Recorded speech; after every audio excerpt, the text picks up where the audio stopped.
Bismillahirrahmanirrahim. Ini pembahasan tentang rokaat taraweh ala Wahabi ini sepertinya permintaan dari pihak Najah Center ini mau mengarahkan bukan ke fikih. Ya memang akan sedikit saya jelaskan di fikih, tapi sangat sedikit, lebih ke hadis, ya, lebih ke hadis. Artinya kajian kita di malam hari ini itu sedikit agak mendalam. Mungkin ada beberapa hal yang agak baru diketahui tentang masalah pembahasan 20 rakaat ini. Karena memang harus diakui di kalangan Wahabi sendiri, ya, di kalangan Wahabi sendiri kajian tentang rakaat rakaat tarawih versi mereka itu sangat mendalam. Sangat mendalam, apalagi ada kitab khusus karangan Wahabi yang dulu pernah saya baca itu, kalau tidak salah judulnya Sholatut Tarawih, karangannya karangannya Syekh Al-Albani itu, ya, dari Albania. Di kitab itu Al-Albani saya salut sebagai orang aswaja, ya, sebagai orang aswaja ke kajiannya Syekh Albani itu saya salut. Cuma ya gitu, namanya orang sesat ya ada gak jujurnya, ya, pasti ada gak jujurnya, ada salahnya. Karena memang sama Allah dikasih jalan, orang sesat itu udah bakal bisa benar. Baru kalau mereka pindah, ya, meninggalkan kesesatannya, mencoba memasuki Ahlussunnah wal Jamaah, baru mereka akan menemukan kebenaran di situ. Dan nanti juga akan akan saya jelaskan dalil-dalil Wahabi, ya, yang sebenarnya pernah saya baca di kitab Sholatut Tarawih itu, di kitab Sholat Tarawih. Pertama, ya, ini tentang kajian Wahabi. Saya akan urut di tentang jamaahnya. Mungkin ada sekitar 6 poin nanti yang akan kita jelaskan tarawih di pembahasan Wahabi. Yang pertama, ya, tentang sholat tarawih berjamaah. Sholat tarawih berjamaah ini Wahabi juga menganjurkan, ya, jadi kalangan Wahabi sendiri kalau melakukan sholat tarawih ya berjamaah, ya, jadi mereka tidak sholat furoda. Ini pun disampaikan oleh banyak masyayikh Wahabi, ya, banyak syekh-syekhnya Wahabi itu menjelaskan bahwa sholat tarawih itu memang dianjurkan untuk jamaah. Alasannya setidaknya ada 3 kenapa Wahabi juga sholat jamaah. Yang pertama, ya, itu memang ada ikrar Nabi, ada keputusan Nabi yang menjelaskan bahwa sholat tarawih itu memang diiyakan oleh Rasulullah untuk berjamaah. Bahkan Rasulullah sendiri pernah melaksanakan sholat tarawih berjamaah. Yang kedua, ada pelaksanaannya Nabi. Nabi melaksanakan tarawih itu berjamaah. Jadi pertama ada pengakuan Nabi, katanya Wahabi itu. Yang kedua ada pelaksanaannya Nabi. Yang ketiga ada bayanun lifatliha, kalau tidak salah, itu penjelasan tentang keutamaan sholat tarawih berjamaah.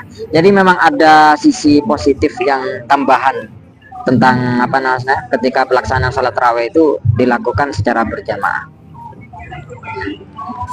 Apa dalil yang mereka pakai? Dalil yang mereka pakai tentang ikrar Nabi itu mereka mengambil dari hadis riwayat sahabat Sa'labah bin Abi Malik Al-Qardhi. Jadi beliau ini, sahabat Sa'labah bin Abi Malik ini, pernah melihat Rasulullah di waktu malam Ramadan itu keluar dari dalamnya. Ternyata Rasulullah melihat nasan fi nahiyatin masjid yusallun, ada banyak sekali orang di masjid yang sedang sholat. Karena awal hadisnya man ahya lailatal Ramadan, itu orang yang menghidupkan bulan Ramadan itu, malam bulan Ramadan. Maka dari hadis itu, potongan hadis itu, para sahabat berinisiatif, ya lek ngono bulan Ramadan itu ya kita harus melaksanakan ibadah sebanyak mungkin. Akhirnya mereka memilih sholat untuk melaksanakan sholat di bulan Ramadan itu. Ternyata ketika Rasulullah melihat para sahabat sholat di masjid, Rasulullah tanya ma yasna haula, apa yang mereka lakukan?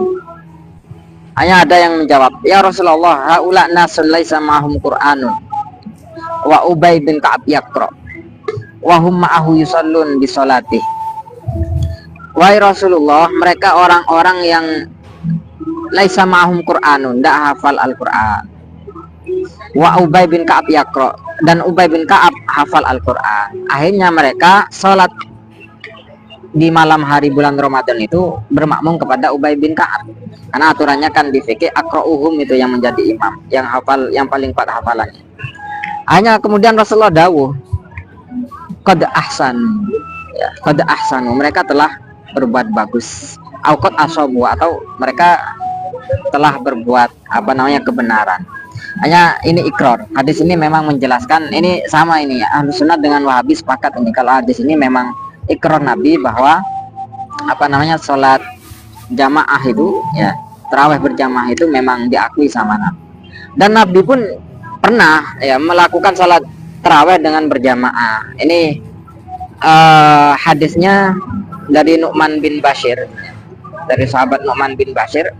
Sahabat Nu'man bin Bashir itu pernah bercerita, umna ma'a Rasulillah lailata salasin wa isrin fi syahri Ramadan ila sulsilail al-awwal. Umna ma'a Rasulillah, kami pernah beribadah sholat bareng Rasulullah di malam 23 di bulan Ramadan sampai sepertiga malam yang pertama. Kemudian kami juga pernah sholat bersama Rasulullah di malam ke-25 sampai separuh malam. Bukan sepertiga, tadi sepertiga malamnya, ini separuh malam. Kemudian kami juga pernah salat bersama Rasulullah malam Ramadan pada hari ke-27. At-tadhananna alla nudrikul falah, sampai kami menyangka kami tidak akan nututi keberuntungan salat dengan Rasulullah itu. Artinya dari hadis ini ya, Rasulullah itu berarti sholat berjamaah itu ketika melaksanakan tarawih tidak selalu ya, jadi Rasulullah memang kadang berjamaah tarawihnya, kadang tidak itu. Nah, makanya sahabat Nu'man bin Bashir ini menceritakan, kami sholat waktu itu di bulan Ramadan, sholat tarawih bareng Rasulullah itu cuma di hari ke-25, hari ke-27, kemudian hari ke-23 ya. Itu hanya 3 hari itu. Ini dipakai sama Imam Al-Albani, Imam Manere, dipakai oleh Syekh Al-Albani ya, dipakai oleh Syekh Al-Albani. Saya meneliti hadis ini ya, saya cari, ternyata memang hadisnya sahih ya. Dan ini saya temukan hadis ini sanadnya ada di Mustadrak Imam Hakim. Ada di kitab Mustadrak Imam Hakim. Mustadrak Imam Hakim itu ya, kalau di kajian hadis termasuk kitab hadis yang level sahihnya itu ya tidak terlalu kuat dibandingkan dengan Kutubus Sittah itu. Ya, Kutubus Sittah kan ada 6 kitab hadis, 6 pokok kitab hadis, diantaranya Sahih Bukhari, Sahih Muslim, Sunan Abu Dawud, Sunan Tirmidzi, Sunan Nasa'i, kemudian ada Mustadrak Imam Hakim. Ini Mustadrak Imam Hakim ini, kata para ulama ya, meskipun beliau mengatakan sahih sebuah hadis, tetap perlu diteliti lagi kalau itu ada di kitab Mustadrak Imam Hakim. Kenapa kok bisa? Karena Imam Hakim ini meskipun kitabnya populer dan kitabnya besar, tapi filter tentang kesahihan hadis, penyeleksian tentang kesahihan hadis itu tidak ketat. Jadi kadang hadis sahih menurut Imam Hakim belum tentu sahih menurut imam yang lain, karena filternya tidak terlalu ketat. Beda dengan Imam Bukhari dengan Imam Muslim. Imam Bukhari filternya sangat ketat, akhirnya kalau Imam Bukhari sahih, kata Imam Bukhari hadisnya sahih, maka menurut imam yang lain pasti sahih. Karena tidak ada ulama yang seketat Imam Bukhari filternya. Termasuk Imam Muslim tidak sekuat filternya Imam Bukhari. Makanya Sahih Bukhari ada di teratas. Mungkin di Kutubus Sittah Imam Hakim itu urutan ke-6-nya. Kalau ada peringkat itu mungkin urutan ke-6. Itu kajian tentang Sahih Imam Hakim. Jadi antum kalau baca hadis, kemudian ada riwayat Imam Hakim sahih, maka sahihnya masih perlu dikaji ulang. Kemudian di ilmu hadis ya, di ilmu hadis orang yang seperti Imam Hakim ini ya, itu dianggap mutasahil. Ini mutasahil versi hadis ya, bukan mutasahil versi fikih. Kalau mutasahil di fikih itu ya dosa besar. Ini kajiannya itu tidak ketat. Artinya mutasahil itu tidak ketat. Ini mirip kasusnya seperti Senawawi Banten, tapi Senawawi Banten ya lebih parah dari Imam Hakim dalam menyeleksi hadis, karena memang Senawawi Banten itu apa jenenge sufi. Jadi antum kalau baca hadis ya, kalau baca hadis kemudian hadis itu dari kalangan sufi, paling kuat itu hadisnya do'ef ya. Bahkan kebanyakan maudhu. Salah satu contoh ya, di dalam, saya lupa di kitab apa, cuma di kitabnya Senawawi Banten ketika menjelaskan tentang maulid itu, beliau menyampaikan hadis man adzama maulidi wajabat lahu syafaati. Barang siapa yang apa namanya mengagungkan maulidku, maka dia wajib mendapatkan syafaatku. Itu Al-Fakir cari di kitab kitab hadis tidak pernah ada. Baru ada di kitabnya Syekh Nawawi Banten itu. Nah, akhirnya ada orang yang tanya ke Syekh Ismail Zain tentang ibarat itu, hadis itu. Ya, kata Syekh Ismail Zain, hadis itu maudhu, palsu. Tapi Senawawi Banten memasukkan hadis maudhu di dalam kitabnya. Itu maudhu, palsu itu secara kajian. Tapi tidak menutup kemungkinan kalau Senawawi Banten ketemu Rasulullah langsung, umpama Rasulullah bilang seperti itu, kan tidak menutup kemungkinan. Riwayat bil kasfi itu di Ahlus Sunnah wal Jamaah itu juga diakui, meskipun secara kajian itu tidak diakui. Itu sekilas ya tentang Imam Hakimnya. Ini hanya apa namanya, hanya tambahan wawasan. Kenapa kok saya menjelaskan Imam Hakim ini? Karena aneh kalau Wahabi pakai Imam Hakim ya, karena mereka itu biasanya kalau berdalil harus dalil sahih, ternyata pakai dalil hadisnya Imam Hakim yang kesohihannya tidak sekuat dengan hadis yang lain. Kenapa? Ya karena memang hadis ini bukan hanya diriwayatkan oleh Imam Hakim, ada hadis yang riwayatnya lebih kuat, imamnya mereka sendiri katanya, yaitu Imam Ahmad bin Hambal. Dalam Musnad Ahmad ini juga disebutkan hadisnya. Jadi aneh kalau masih pakai Imam Al-Hakim. Nah, itu ya poin kedua. Poin ketiga tentang keutamaan sholat tarawih berjamaah ini yang menyebabkan Wahabi juga pengen melakukan tarawih berjamaah. Itu ada hadis riwayat Abu Darin ya. Nabi pernah menyampaikan innahu man qama ma'al imam hatta yansharif kutiba lahu qiyamul lailah. Barang siapa yang sholat bersama imam sampai imam selesai, maka kutiba lahu qiyamul lailah, maka dia dicatat melakukan ibadah semalam penuh. Jadi kalau tarawihnya bareng imam sampai selesai, maka meskipun umpama setelah tarawih tidur tidak pernah ibadah sampai sahur, maka itu sudah dapat pahala apa namanya sama dengan sholat semalam penuh. Itu fadilahnya sholat jamaah tarawih. Ini no problem antara ahli sunnah dengan Wahabi. Cuma ya tadi itu ada keanehan di kalangan Wahabi itu. Poin kedua yang apa namanya yang pengen saya sampaikan yaitu Nabi sholat tarawih 11 rakaat. Ini klaim dari orang-orang Wahabi. Jadi Nabi tidak pernah sholat tarawih lebih 11 rakaat, itu tidak pernah. Nah, itu klaimnya Wahabi. Dan ini juga disebutkan dalam apa jenenge kitabnya Al Albani di salat tarawih itu. Jadi Al Albani itu menyampaikan wabadaan lam yusolli tarawih, lam yusolli sallallahu alaihi wasallam at-tarawih aksar min 11 rakaat. Nabi tidak pernah sholat tarawih lebih dari 11 rakaat. Itu klaim dari Al-Albani. Dan bukan hanya sekedar klaim, beliau juga berasumsi hadisnya kuat. Nah, bahkan beliau pakai hadis di Sahih Bukhari. Seakan-akan beliau mau mencari peluang sekiranya Ahlus Sunnah wal Jamaah, sekiranya kita tidak memiliki celah untuk mengkritik. Karena memang kalau sudah hadisnya Bukhari biasanya tidak bisa dikritik. Yaitu hadis yang dipakai hadis riwayat Sayyidah Aisyah. Nah, pernah Abu Salamah bin Abdurrahman, sahabat Abu Salamah bin Abdurrahman itu sawan ke Sayyidah Aisyah, ya, ini Rasulullah sudah wafat waktu itu. Sawan ke Sayyidah Aisyah, tanya, kaifa kanat salatu Rasulullah sallallahu alaihi wasallam fi Ramadan, katanya. Sayyidah Aisyah, bagaimana, seperti apa salatnya Rasulullah sallallahu alaihi wasallam di bulan Ramadan itu? Akhirnya Sayyidah Aisyah menjawab, maka Rasulullah yazidu fi Ramadan wala fi ghairi ala 11 rakaatan. Rasulullah tidak pernah menambah baik di bulan Ramadan atau di selain bulan Ramadan menambah lebih dari 11 rakaat. Ini hadis ini saya temukan di Sahih Bukhari. Ini memang hadis ini kuat, riwayatnya kuat, dan bukan hanya itu, ini juga disebutkan dalam Imam Muslim, ya, Sahih Muslim, dan ada 3 kitab sunan, yaitu Sunan Abu Dawud, Sunan Tirmidzi, dan juga Sunan Nasai.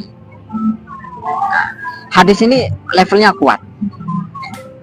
Jadi apa namanya, memang katanya Wahabi itu hadis ini memang paling ceto, ya, artinya paling mengena ketika menanyakan tentang hukum rakaat salat tarawih ini. Kemudian juga ada riwayat lain Nabi sholatnya 8 rakaat, tarawihnya 8 rakaat, bukan 11 rakaat, 8 rakaat. Jadi intinya tidak keluar dari 11 rakaat, tidak lebih dari 11 rakaat. Yang ini 8 rakaat. Ada hadis dari Jabir bin Abdullah, sahabat Jabir bin Abdullah. Beliau pernah bermakmum dengan Rasulullah ketika bulan Ramadan. Ya, bila menyampaikan, "Shalla bina Rasulullah fi syahr Ramadan sama ni rakaat." Saya pernah sholat bersama Rasulullah di bulan Ramadan 8 rakaat. Wa autaro, kemudian nambah witir. Nah, hadis ini sama para ulama dianggap sesuai dengan hadis riwayat Sayyidah Aisyah tadi, karena ini menggabung. Kenapa kalau andaikan tidak digabung pakai hadis ini riwayat Sayyidah Aisyah, itu aneh. Kok ada tarawih 11 rakaat? Tarawih itu kan 2 2 2 2. Harusnya 10 bukan 11. Nah, akhirnya dijelaskan sama hadis ini kalau salatnya Rasulullah itu yang 8 tarawih, ya, sisanya, ya, yang 3 itu adalah witir. Nah, maka dari itu Wahabi menyampaikan salat tarawih di bulan Ramadan itu, ya, 8 rakaat, 3 rakaatnya witir. Nah, tapi ada memang orang yang Wahabi yang bilang unda 11 itu memang sama witir, itu tarawih semua. Nah, ini aneh ini, bahkan ini yang bilang Al-Albani sendiri, ya. Makanya di kitab ini, di kitab At-Tarawih itu Al-Albani pakai judul tulisannya besar, ya. Ada penyampaian lam sholit tarawih aksar min 11 rakaat. Ya, 10 rakaat. Nabi tidak pernah salat tarawih lebih dari 11 rakaat. Nah, jadi aneh. Ada tarawih 11 rakaat ini. Keceplosan mungkin itu Imam Al-Albani pakai judul itu. Kemudian poin ketiga, ya, poin ketiga, larangan menambahkan lebih dari 11 rakaat. Nah, dari hadis tadi kan kita bisa menyimpulkan pemahaman dari Wahabi itu kalau tarawih itu tarawihnya Rasulullah itu hanya 11 rakaat, meskipun agak aneh, harusnya 8, ya. Bukan 11 bahasanya, 8. Ya udah, kita ikuti alur Wahabi saja. Jadi 11 rakaat. Ya. Jadi kalau Rasulullah sholatnya 11 rakaat, maka nambah lebih dari 11 rakaat itu dilarang. Karena ada kaidah, Wahabi juga ngarang kaidah, ya. Mereka itu jangan dikira tidak punya teori, mereka juga punya teori, meskipun teorinya itu ya agak dapati nyambung sih saat temannya, ya. Jadi mereka punya teori begini, al-qasru yujibut tahrimu ziyadah, al-qasru yujibut tahrimal ziyadah. Jadi qasru kalau hitungannya umpama 10, maka tidak boleh lebih dari 10. Ini kaidahnya Wahabi. Jadi kalau umpama Nabi itu makannya, umpama, ya, kalau kaidah ini mau dipakai, karena kaidah, ya, mau dipakai ke kita, Ya kalau Nabi itu sehari makan 3 kurma, ya kita tidak boleh makan lebih sehari 4 kurma, itu tidak boleh. Itu kalau kaidah Wahabi mau kita pakai. Tapi kalau sepiring itu lebih 3 kurma itu. Nah, maka Al Albani itu menyampaikan iktisaruhu 'alal ihda asyarata raka'atan dalilun ala adami jawazi ziyada 'alaiha. Nabi melakukan sholat hanya 11 rakaat itu merupakan dalil bahwa lebih dari 11 itu haram. Ini kata Al-Albani. Jadi katanya mereka itu ya kok tidak dilakukan oleh Rasulullah hukumnya haram. Mirip-mirip dengan teori usul fikih apa namanya yang melabrak kepada Wahabi, at-tarku la yadullu ala tahrim. Di usul fikih begitu, meninggalkan bukan berarti tidak boleh ya. Nabi meninggalkan bukan berarti tidak boleh kita lakukan. Sama seperti kaidah yang sering juga dipakai sama Wahabi, adamul wujdan la yastalzim adamal wujud. Tidak menemukan bukan berarti tidak ada ya. Tidak menemukan bukan berarti tidak ada. Ya kalau sampai nyari hadis malah tidak ketemuannya, bilang hadisnya ada, belum bisa dikatakan tidak ada, belum ditemukan. Yang benar itu belum ditemukan. Kalau Wahabi langsung bilang tidak ada. Karena memang mereka mutabadir, terlalu terburu-buru untuk memberi keputusan. Nah, beda kalau yang dicari memang tidak ada, nyari sarung nyari celana merek Donggala atau BHS ya tidak ada ya. Jadi paham mereka ya, lebih dari 11 hukumnya haram karena sholat tarawih Rasulullah yang 11 rakaat itu menjadi dalil bahwa harus 11 rakaat dan tidak boleh lebih dari 11 rakaat. Itu kaidah mereka. Akhirnya mereka juga menyamakan kasus tarawih ini dengan seperti sholat istisqa, kemudian sholat khusus. Rasulullah sudah menentukan ada dan muayyanan, katanya mereka. Sudah ada hitungan tersendiri yang sudah ditentukan oleh Rasulullah. Kalau sudah ditentukan Rasulullah tidak boleh ditambah. Ini dapati apa namanya? Dapati sulit untuk ngeritik poin ketiga ini. Untuk poin keempat, alasan mereka mewajibkan sholat tarawih 11 rakaat itu adalah ada perintah Sayyidina Umar. Jadi kalau antum pernah bilang dulu ya, pernah belajar dulu riwayat tentang cerita Sayyidina Umar ketika menjadi khalifah, pengen menjadikan sholat tarawih itu berjamaah di satu masjid. Karena memang di zamannya Rasulullah ya, di zamannya Rasulullah sholat tarawih itu memang jamaah, cuma jamaahnya bukan di masjid, di rumah masing-masing. Ada di masjid cuma sebagian, itu pun ahli sufa, paling-paling hanya ahli sufa. Jadi memang semuanya para sahabat berjamaah, cuma ada di masjid. Hanya Sayyidina Umar berinisiatif sholat tarawih itu di masjid dengan satu imam. Cuma katanya Wahabi itu ada yang dirahasiakan sama ahlu sunnah wal jamaah, sama sunni, sama asyairah seperti kita ini, syafi'iyah ini. Apa yang dirahasiakan? Tidak menyampaikan bahwa Sayyidina Umar memerintah sholat tarawih 11 rakaat bukan 20. Jadi meskipun Sayyidina Umar memerintah sholat tarawih di masjid jadi satu dengan imam ya, juga Sayyidina Umar memerintah untuk sholat tarawih 11 rakaat bukan 20. Hanya mereka punya bukti ya. Buktinya juga setelah diamati ya memang agak kuat sih sebenarnya. Jadi Al-Albani menyampaikan sabaqo anzakarna nanas ba'da wafati istamarru ala adai salat tarawih fil masjid auza'an wa ra'imatin ta'didin. Ini memang ketika Rasulullah masih ada, mereka para sahabat salatnya berpisah-pisah. Kemudian juga itu pun terpisah-pisah di zaman Abu Bakar, karena Abu Bakar jadi khalifah cuma 2 tahun dan memang tidak ada keberanian sebenarnya Abu Bakar untuk menambah-nambah seperti yang dari yang disampaikan oleh Rasulullah. Jadi memang khalifah Abu Bakar itu memang benar-benar orsinil ya. Memang benar-benar orsinil. Jadi amalia ibadah yang ada di khilafah Abu Bakar itu tidak merubah amalia ibadah yang ada di zamannya Rasulullah. Baru di zamannya Sayyidina Umar ini memang ada perubahan, tapi perubahannya itu perubahan yang baik, bukan perubahan yang buruk. Hanya kemudian beliau juga menyampaikan dalilnya, yaitu ada riwayat cerita tentang Sayyidina Umar ini, kan bukan hadis ya, asar ini namanya. Di asar ini ada riwayat dari jalur Imam Abdurrahman bin Abdul Qori. Imam Abdurrahman bin Abdul Qori ini orangnya sikoh ya. Orangnya sikoh Ahlus Sunnah wal Jamaah.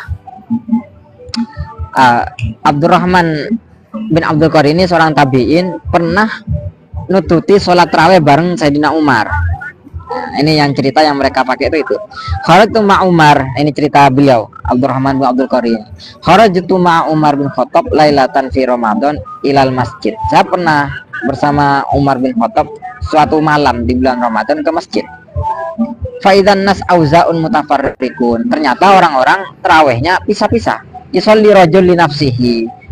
Jadi laki-laki sholat untuk dirinya sendiri. Maksudnya itu ya ada jamaahnya juga, saya di rumahnya pribadi maksudnya. Oh, yusolli rajul fa yusolli bi sholati ar-ruhta. Ya, ada juga yang sholat dengan apa namanya? Sholat dengan beberapa jamaah. Ya, artinya memang ada yang sendirian, ada yang berjamaah. Wallahi inni la aro lau jama'tu haula ala qarin wahidin lakana amsal. Nah, akhirnya Sayyidina Umar bilang, demi Allah saya memandang ada sisi maslahah. La aro itu ro'a ya, fi'il madinya aro. Kalau yang bilang aro itu adalah imam atau khalifah, maka aro artinya ru'yatul maslahah, memandang ada maslahah. Saya memandang ada maslahah. Gimana kalau andaikan masyarakat di Madinah ini tarawihnya dikumpulkan jadi satu, lakana amsal, pasti lebih baik. Summa azama, kemudian Sayyidina Umar berkeinginan, sangat ingin wis fajamahum, hanya sama Sayyidina Umar dikumpulkan semua ala Ubay bin Ka'ab. Yang menjadi imam waktu itu Ubay bin Ka'ab, bukan Sayyidina Umar sendiri, Ubay bin Ka'ab. Summa kharatu ma hulailatan ukhra, hanya aku pernah juga keluar bersama Sayyidina Umar di malam yang lain. Wan nasu shallun bi sholati qari'ihim, dan orang-orang sholat menggunakan sholatnya imam mereka, artinya berjamaah. Nah, akhirnya setelah itu Umar bilang, katanya Abdurrahman bin Abdul Qari ini, ni'matil bid'ah hadhihi. Nah, ni'matil bid'ah hadhihi, ini adalah bid'ah paling nikmat, atau ini adalah bid'ah yang terbaik. Nah, ini sanadnya sahih, bahkan ini juga disebut dalam Sahih Bukhari ya, meskipun lafadznya agak berbeda. Lafadz pasnya ada di kitab Al-Muwatta karya Imam Malik, dan juga ada di kitab Ibnu Abi Syaibah ya. Jadi hadis ini menjelaskan memang Sayyidina Umar yang menginisiatif untuk melakukan salat tarawih berjamaah. Tapi katanya sapa jenenge imam mereka Al-Albani ini ya, ini tidak menyimpulkan Sayyidina Umar menyuruh sholat 20 rakaat tarawih. Tidak ada keterangan di riwayat yang sahih barusan itu Sayyidina Umar menyuruh umat Islam sholat tarawih 20 rakaat. Bahkan yang ada itu ya, yang ada Sayyidina Umar menyuruh apa namanya sholat tarawih hanya 11 rakaat. Nah, ini ada riwayatnya katanya Al-Albani. Ini coba ya sampean perhatikan riwayat dari Al-Albani.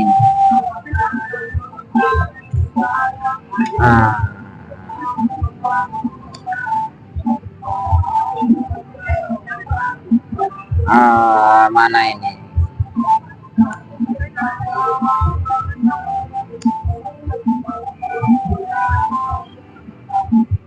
Ini innahum kanu yakumuna awal al-hada asyarokah.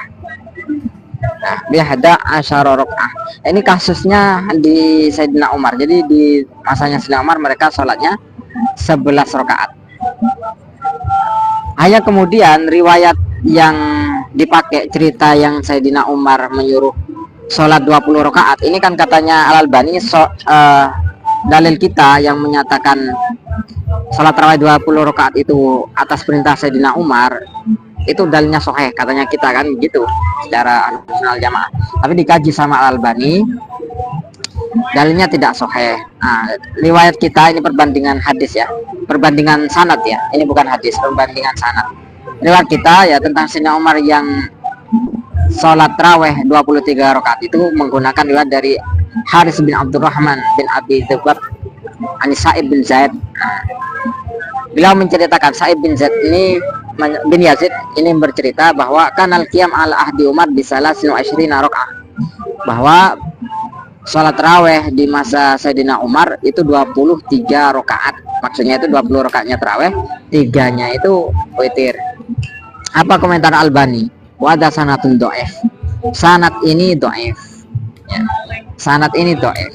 Kenapa? Li'anna ibna Abi Dzubab hada fi du'fun min qibal hifdzi, karena Imam Ibnu Abi Dzubab ini hafalannya lemah, tidak kuat, mungkin hadis ini lupa.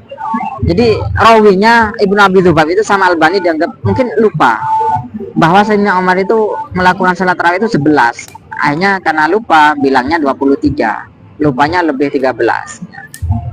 Itu katanya Al-Albani. Dan beliau juga menyampaikan, Al-Albani menyampaikan bahwa riwayat ini ya ada orang yang bernama Darawardi. Nah, Darawardi. Kata Imam Ibnu Abi Hatim dalam kitab Jarh wa Ta'dil, ini kata Al-Albani ya. Ibnu Abu Hatim dalam kitab Al-Jarh wa Ta'dil itu menyampaikan bahwa Ad-Darawardi ini ahadis mungkar, hadis-hadisnya hadis-hadis mungkar. Walaysa dzalika bil qawi, walaysa bidzalikal qawi, tidak ada yang kuat sama sekali. Ini katanya mereka. Tapi riwayat kita itu sebenarnya ada jalur yang sahih, jadi tidak do'if. Ada jalur yang sahih, yaitu riwayat dari Ibnu Hajar Al-Asqalani. Ibnu Hajar Al-Asqalani dalam kitab Tahdzibnya menyampaikan bahwa Ad-Darawardi ini bukan mungkar, tapi soduk ya, orang jujur ya, orang jujur. Makanya kalau ada, harusnya ya, kalau ada komentar dari para ulama, satunya mengatakan do'if, satunya mengatakan jujur, maka riwayatnya itu naiknya meskipun tidak sahih masuk ke hasan. Itu baru kalau sama-sama kuat ke sahih. Ini harusnya ke hasan, jadi bukan do'if. Bahkan nanti di belakang akan saya jelaskan hadis kita itu sebenarnya tidak do'if, itu sahih. Jadi itu sekilas tentang apa namanya perintah Sayyidina Umar itu, yang kata mereka ada 11 rakaat bukan 20 rakaat. Poin kelima tentang Wahabi, kenapa kok sholatnya hanya 11 rakaat? Karena katanya Wahabi tidak ada sahabat yang sholat tarawih 20 rakaat itu. Sampai katanya Wahabi mau dicari dimanapun, di kitab hadis manapun tidak ada keterangan bahwa para sahabat sholat tarawih 20 rakaat. Nah, ini disampaikan sendiri dalam judul ya, dalam judul bab ini. Al-Albani menyampaikan lam yasbut ahadan minas sahabah, lam yasbut an ahadan minas sahabah sallaha 20. Nah, tidak pernah ada satu pun sahabat yang sholat tarawih 20 rakaat. Kemudian poin ke-6 ya, poin terakhir yang dari saya tentang Wahabi ini, alasan mereka itu memang karena sholat tarawih itu kalau Rasulullah sudah tidak melakukan 20 rakaat, para sahabat juga tidak melakukan 20 rakaat, maka ya jadinya tarawih 20 rakaat itu bid'ah ya. Tarawih 20 rakaat itu bid'ah. Ini aneh ya. Andaikan mereka mengatakan kita salat tarawih itu bid'ah, harusnya yang bid'ah itu bukan 20. Yang bid'ah itu berapa ya? 12. Ya ini langsung 20 bid'ah semua, kan gimana? Sama seperti umpama saya punya kopi, ada 5 gelas, yang satu punya saya sendiri, yang sisanya 4 ini punya teman saya. Ya, jadi saya punya yang halal 1, yang haram 1. Saya minum semua 5. Hanya jawabannya haram semua itu kan, enggak kan ada satu. Kalau Wahabi langsung haram semua. Wahabi itu aneh ya. Jadi kalau antum mempelajari Wahabi itu termasuk salah satu firqah paling konyol, bisa dikatakan salah satu firqah paling konyol. Wahabi ya, coba kalau sampean cek tahlil ya, kasus gampangan tahlil yang bisa dicerna oleh kita. Tahlil itu kan istilah gabungan dari beberapa wirid. Ada la ilaha illallahnya, ada tahlilnya, ada subhanallah, ada tasbihnya, kemudian ada sholawatnya, ada pembacaan yasinnya, kemudian yang lainnya. Kalau dipreteli satu persatu ya, baca la ilaha illallah ada hadisnya, baca tasbih ada hadisnya, baca sholawat ada ayat Al-Qur'annya malah. Kemudian baca yasin ya no problem, bukan haram, bukan dibaca untuk diskotik kan. Itu kan berarti kesimpulannya tahlil itu rakitan dari hal yang positif ditambah positif ditambah positif ditambah positif, harusnya sama dengan lebih positif. Nah, kalau Wahabi enggak, kalau positif ditambah positif jadinya malah minus ya, jadinya malah minus. Itu kalau Wahabi. Ini kondekan di teori matematika itu bid'ah mereka itu matematikanya. Plus tambah plus itu harusnya plus bukan minus. Ini plus tambah plus malah sama dengan jadi minus. Kemudian ya, Al-Albani menyampaikan bahwa para sahabat tidak pernah sholat lebih dari 20 rakaat. 20 tidak pernah sholat 20 rakaat. Mereka sama dengan Rasulullah sholatnya hanya 8 kata mereka, atau 11 kata mereka. Nah ini dalilnya katanya mereka, kenapa kok bisa 20 rakaat bid'ah? Karena Rasulullah sudah berpesan, fa'alaikum bisunnati wa sunnatil khulafa al-mahdiyyin ar-rasyidin. Nah, ikutlah sunnahku dan sunnah khulafa yang dapat hidayah yang rasyid setelah Rasulullah ini. Hanya beliau juga pakai dalil, biasa dalil andalannya, yakum wa muhdatsatil umur fa inna kullu muhdatsatin bid'ah wa kullu bid'atin dhalalah. Ada tambahan hadis wa kullu dhalalatin finnar. Ini hadis andalan sudah. Ini katanya mereka, sahabat saja tidak melakukan, kita kok mau melakukan. Ini kan urusan ibadah, harus tahu kifi katanya mereka, harus ada riwayat dari sahabat, tidak boleh yang dhaif, harus yang sahih. Padahal kan kalau di kita misalnya jamaah itu apa namanya, kalau urusan afdhaliyah ibadah tidak apa-apa yang dhaif. Kemudian juga alasan mereka bukan hanya ada sahabat yang menjelaskan apa yang melakukan salat tarawih 20 rakaat, juga ada ijma. Sahabat tidak pernah ada ijma kalau tarawih itu 20 rakaat. Ini kenapa kok Al-Albani menyampaikan ijma, menyinggung-nyinggung ijma? Harusnya kan kalau bahas hadis tidak perlu nyinggung ijma. Ini karena begini, Al-Albani itu mungkin pernah meneliti di mazhab Hanafi. Di mazhab Hanafi itu memang ada keterangan bahwa sholat tarawih 20 rakaat itu ijma, para sahabat sudah konsensus ya. Ini kalau tidak salah dalam kitab Al-Umdah ya, Al-Umdah atau kitab Mirqatul Mafatih Sarhu Miskatil Masobih, itu bisa dicek nanti. Kemudian juga hadis 20 rakaat dhaifun jiddan, katanya Al-Albani, tidak boleh diamalkan. Ini kajiannya hadisnya, katanya mereka apa namanya, riwayat dari Ibnu Abi Syaibah dari Ibnu Abbas, karena Rasulullah yusolli fi Ramadan isrina rakaatan wal witro ya, wal witro. Rasulullah sholat di bulan Ramadan 20 rakaat dan juga nambah sholat witir. Ini sanadnya dhaif. Kenapa dhaif? Dhaifnya dari sanadnya dhaif, dari matanya juga dhaif. Katanya mereka matanya bisa dhaif karena hadis ini membentur kepada hadisnya Sayyidah Aisyah ya. Sayyidah Aisyah itu, ini ceritanya Al-Albani ya. Sayyidah Aisyah itu kalau sudah meriwayatkan hadis tentang Rasulullah, hadis selain Sayyidah Aisyah itu pasti lemah. Kenapa? Karena ada orang yang lebih tahu kepada Rasulullah selain istrinya, yaitu Sayyidah Aisyah. Makanya kalau ada hadis yang membentur kepada hadis Sayyidah Aisyah seperti hadis ini, kasus tarawih ini, ya hadisnya Ibnu Abbas berbenturan dengan Sayyidah Aisyah. Sayyidah Aisyah katanya 11, kalau Ibnu Abbas malah 20, maka Ibnu Abbasnya yang kalah. Nah, itu katanya mereka. Kemudian juga ada beberapa sanad katanya mereka yang doef ya, sangat doef katanya mereka. Itu sekilas tentang tentang alasan Wahabi kenapa rakaat tarawihnya ada 11. Ini sebenarnya Ustadz Halil sudah saya buatkan slide sih sebenarnya. Nanti kalau ada yang minat bisa minta ke host.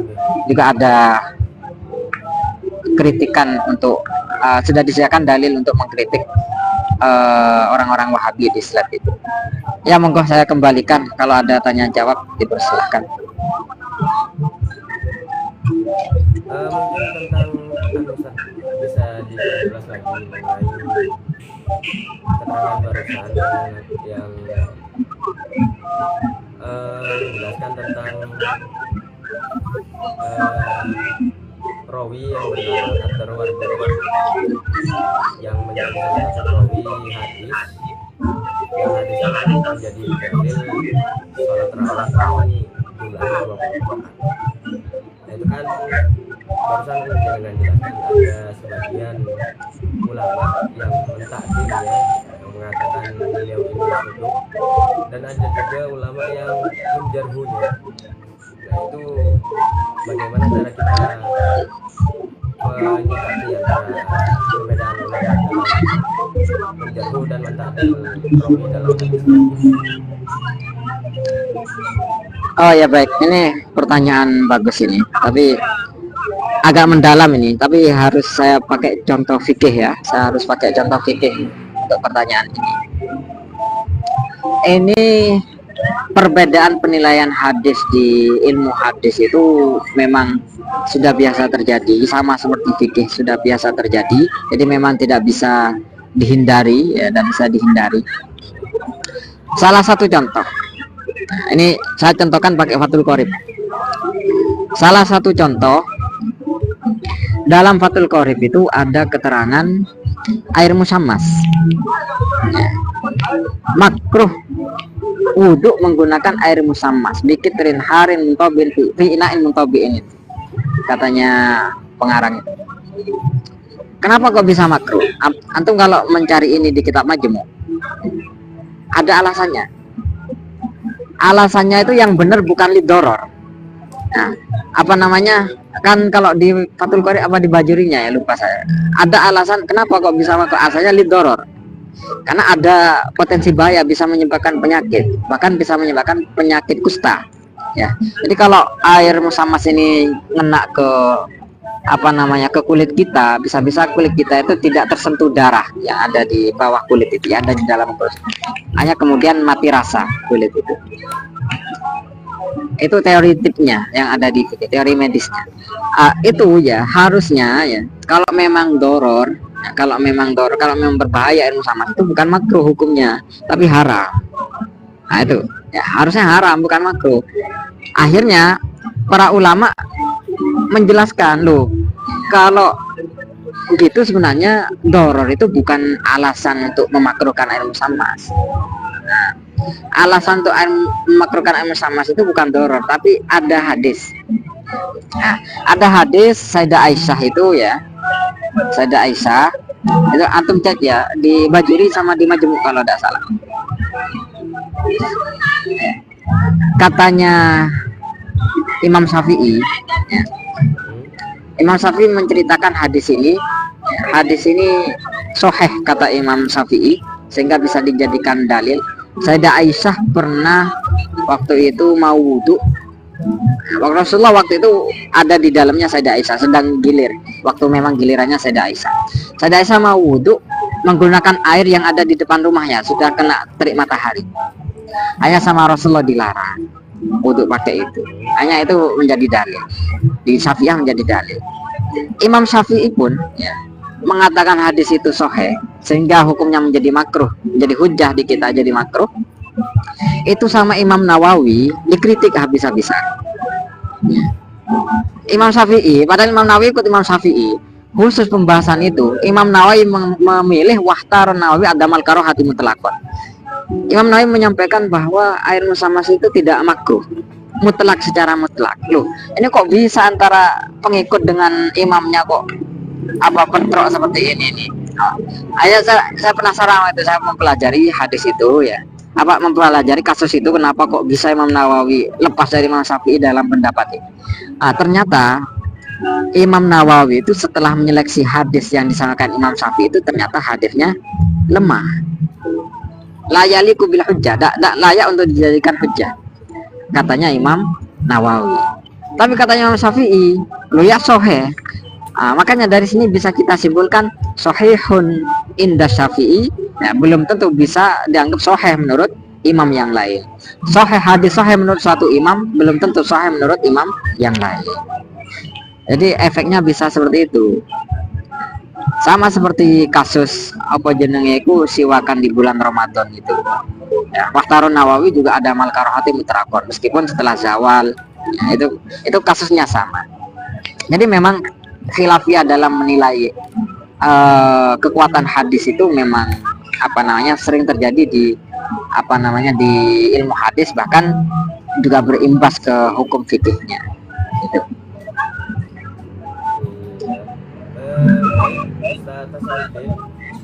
Atas penjelasannya yang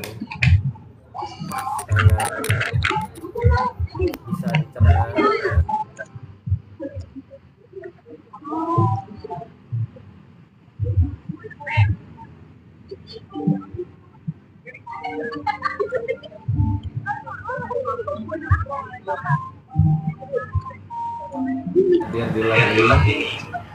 Yang mau bertanya bisa bertanya nanti di kolom pertanyaan, di kolom komentar, atau kalau yang mau naik agar komen mau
halo.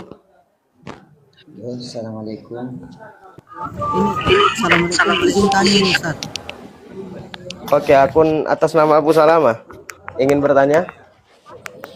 Saya mau tanya, izin tanya host.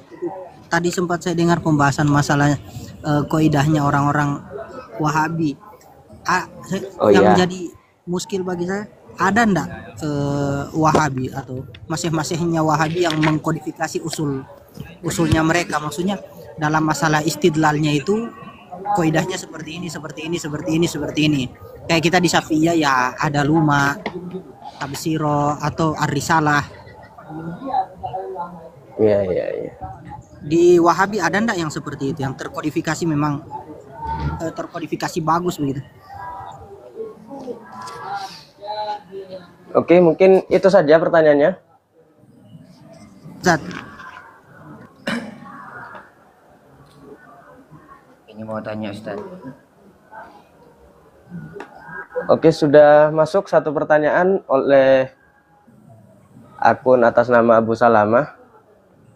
Ustadz Hasanuddin. Saya nanya barusan. Yang di atas saya yang nanya. Tapi kalau sing takon Gus. Yang mana itu? Atas nama Hilman RR. akun atas nama Hilman gitu. akun atas nama Hilman.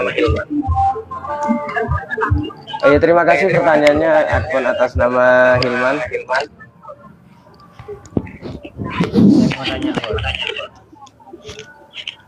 Iya, gantian ya, gantian. Ustaz Hasan, Ya baik. ini ada satu pertanyaan tentang barusan dengan menyinggung tentang mantul ini. Suara saya ada ini. Lalu sama kayak ini. Jadi ada pertanyaan barusan menyinggung tentang orang Wahabi itu terhadap juga punya kaidah-kaidah tersendiri dalam menentukan hukum-hukumnya. Contoh yang dilakukan itu barusan adalah al-qasru yujibut tahrim al-qasru yujibut tahrim. Jadi andaikan ada qasar, ada sebuah adat qasar, dan itu ketika dilakukan lebih daripada qasar tadi itu, maka itu akan membuat yang lebih dari qasar menjadi haram. Nah, dari penyampaian ini mungkin ada yang bisa disampaikan mengenai ulama-ulama Wahabi atau masyaykhnya yang mengkodifikasikan kaidah-kaidah ini menjadi satu kitab khusus sebagaimana yang ada dalam Ahlussunnah wal Jamaah. Contohnya di Ahlussunnah wal Jamaah itu ada kitab kaidah, contohnya seperti Al-Asbah wal Nabair dan yang lainnya. Mungkin ada ulama Wahabi yang melakukan kaidah yang biasa mereka gunakan untuk istidlal, itu mungkin bisa disampaikan. Baik, terima kasih. Ini perlu diketahui ya bahwa Wahabi itu juga terjadi perpecahan ya. Jangan dikira Wahabi masih satu firqah utuh, enggak, mereka juga ada perpecahan. Ada Wahabi yang masih orisinil ya, itu yang ada di kerajaan, cuma setelah sekarang dipimpin sama Sultan Muhammad kalau tidak salah bin Salman ya sekarang ya. Itu Sultan Muhammad bin Salman itu Wahabi tapi pemikirannya liberal. Wahabi yang pemikirannya liberal. Hanya syekh kan banyak yang di penjara sama dia itu. Kemudian ada Wahabi yang sok sufi. Nah, Wahabi yang sok sufi. Seperti buku yang terkenal La Tahzan, karangannya Sa'id Al-Qarni itu Wahabi. Itu Wahabi. Kemudian ada yang Wahabi yang usuli. Nah, ahli usul. Seperti Ibnu Utsaimin. Ini ya untuk saran saya, saran pribadi, kalau memang pengen ngerti cara istidlalnya mereka itu kan juga mengkaji usul fikih yang pengikutnya Utsaimin. Itu mending pelajari dulu usul fikih kita sendiri tentang masalah, paling tidak ya, sekiranya paling tidak itu teori ijtihad sama teori kias tentang tahqiqul manat, tahqiqul manat dan tadqiqul manat itu dimatakan dulu, baru kemudian baca kitab mereka. Paling enak memang kalau antum pengen tahu tentang hebatnya mereka di usul fikih ya, hebat, tapi ya hebat-hebatnya Wahabi ya gitu wes. Tapi kajiannya bagus, memang unik. Itu Al-Utsaimin. Baca kitab Al-Utsaimin atau bisa baca Majmu' Fatwanya. Pokok kalau antum lihat ya fatwanya Al-Utsaimin dibandingkan dengan bin Baz, Muhammad bin Abdul Wahab, kemudian Syekh Shalih Fauzan dan yang lainnya, Al-Utsaimin itu nariknya ke hukum itu enak. Nalar usulnya itu, istidlalnya itu enak. Kalau bin Baz itu kan langsung kan wis haramnya wis paling kulo tuh bid'atin dolalah, itu diulang-ulang itu. Nah, kalau Al-Utsaimin dah, Al-Utsaimin itu bagus itu Al-Utsaimin itu. Karena memang Al-Utsaimin itu pengkaji fikih. Al-Utsaimin pengkaji fikih juga pengkaji usul fikih. Nah, makanya kalau penasaran dengan nalarnya Al-Utsaimin ya, bagusnya nalarnya Al-Utsaimin itu baca kitab-kitabnya Al-Utsaimin itu. Paling enak kalau saya pribadi biasanya menggunakan Liqaul Bab Al-Maftuh. Ya, ada itu di Maktabah Samilah itu Liqaul Bab Al-Maftuh, itu karangannya Ibnu Utsaimin. Al-Utsaimin apa itu? Masalahnya begini, Ya. ketika kita sampaikan pendapatnya Ustaz yang masih mereka, entah itu bin Bas atau Muhammad bin Abdul Wahab atau selesai, tapi kadang saya baca kita Gimana maksudnya? Da paham saya. Sudah, mungkin akan kita ulang jawaban dari narasumber kita mengenai pertanyaan yang barusan dilontarkan. Jadi jawaban dari beliau, memang sebelum kita kedengaran mempelajari usul atau kaidah-kaidah yang ada di luar Ahlus Sunnah wal Jamaah seperti Wahabi contohnya, itu kita harus memperdalami usul fikih atau kaidah fikih yang ada dalam Ahlus Sunnah wal Jamaah itu sendiri. Jadi beliau lebih mengajarkan hal itu. Dan andaikan kita memang mau belajar tentang kaidah-kaidahnya mereka dan juga usulnya mereka, itu dianjurkan oleh beliau kalau memang mau belajar baca kitab-kitab atau fatwa-fatwa karangannya Al-Utsaimin. Jadi kata beliau, kitab-kitab karangannya Al-Utsaimin dan fatwa-fatwanya itu bisa dianggap ilmiah sekelas Wahabi itu ilmiah. Jadi dibandingkan dengan Wahabi yang lain seperti Muhammad bin Abdul Wahab atau Abdul Bas, nah itu Al-Utsaimin ini dianggap lebih ilmiah. Cara beliau mengistidlal hukum dari sebuah waqiah itu dianggap lebih ilmiah daripada orang-orang Wahabi yang lain. Jadi kalau ada dari teman-teman semua mau membaca tentang kaidah-kaidah atau usul yang ada di ajarannya orang-orang Wahabi, bisa membaca kitab-kitab atau fatwa-fatwa karangannya Al-Utsaimin. Baik, mungkin itu saja inti jawaban dari pertanyaan barusan. Untuk pertanyaan selanjutnya mungkin bisa langsung diketik saja ya Pak. Saya ini bisa langsung diketik di kolom komentar. Kalau ada pertanyaan langsung bisa diketik di kolom komentar. Kami tunggu. Andaikan masih ada pemirsa yang mau bertanya, bisa langsung ketik pertanyaannya di kolom komentar. Silakan semuanya.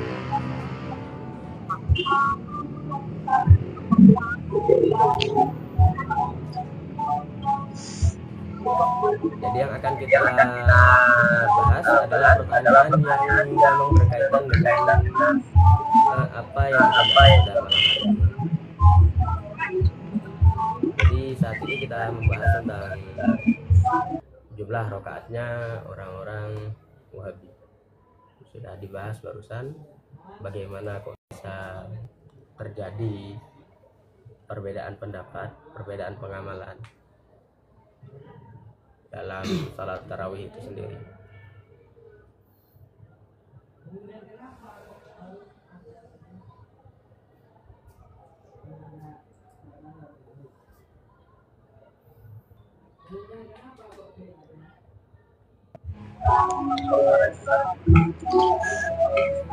Ada pertanyaan?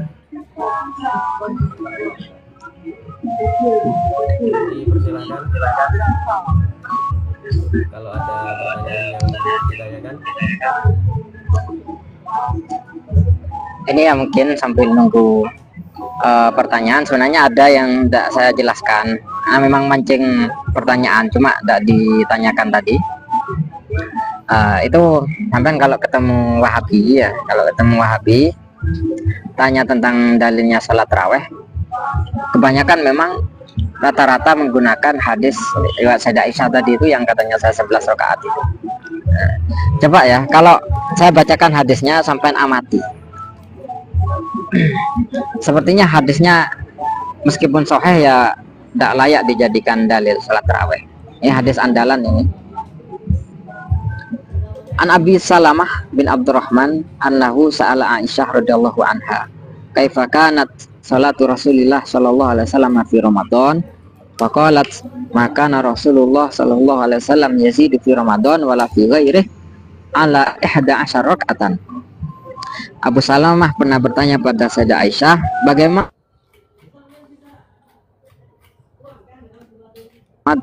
Sayyidah Aisyah menjawab, Rasulullah sholat itu di bulan Ramadan dan di selain bulan Ramadan tidak lebih dari 11 rakaat.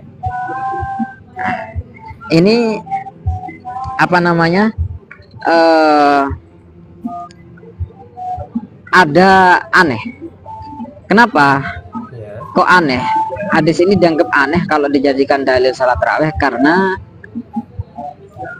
ada kalimat yazidu, maka Rasulullah yazidu fi Ramadan wala fi ghairi. Ya, yazidu fi Ramadan wala fi ghairi. Rasulullah tidak pernah sholat malam baik di bulan Ramadan ataupun di selain bulan Ramadan lebih dari 11 rakaat. Katanya para ulama ya, lebih-lebih ini ulama Syafi'iyah. Kalau ada orang yang pakai dalil ini merupakan sholat tarawih, ini keliru. Tidak ada tarawih di selain bulan Ramadan itu. Ini kan hadisnya fi Ramadan wala fi ghairi.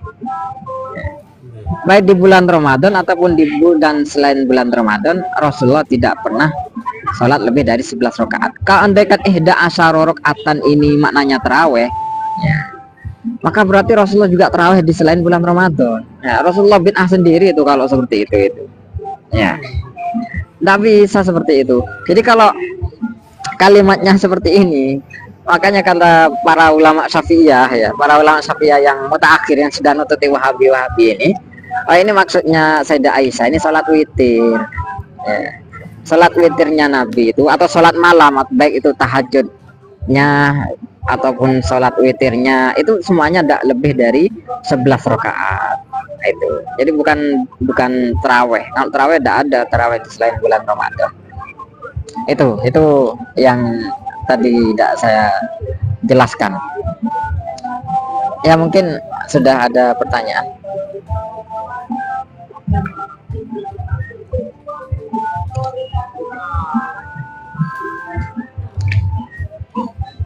Baik, pemirsa yang bertanya bisa langsung mengetik pertanyaannya di kolom komentar.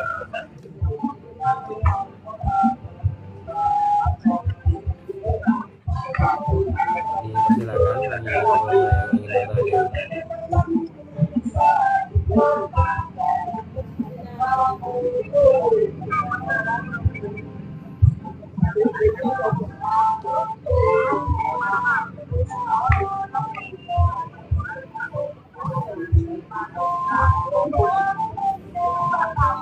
Untuk pertanyaan diharap yang berkaitan dengan tema kita pada malam ini. Jadi kita sekarang membahas tentang rakaat sholat tarawih ala sekte Wahabi. Itu yang kita bahas.